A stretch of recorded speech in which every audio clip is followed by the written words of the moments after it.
Hi guys, I have made a project on homemade mini portable vacuum cleaner.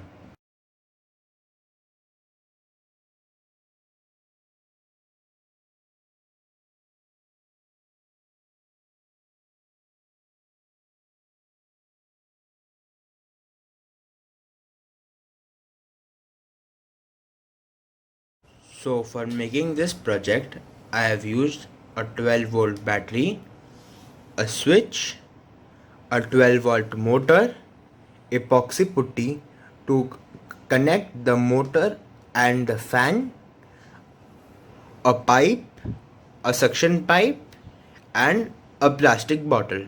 Now I'll show you how does this vacuum cleaner work.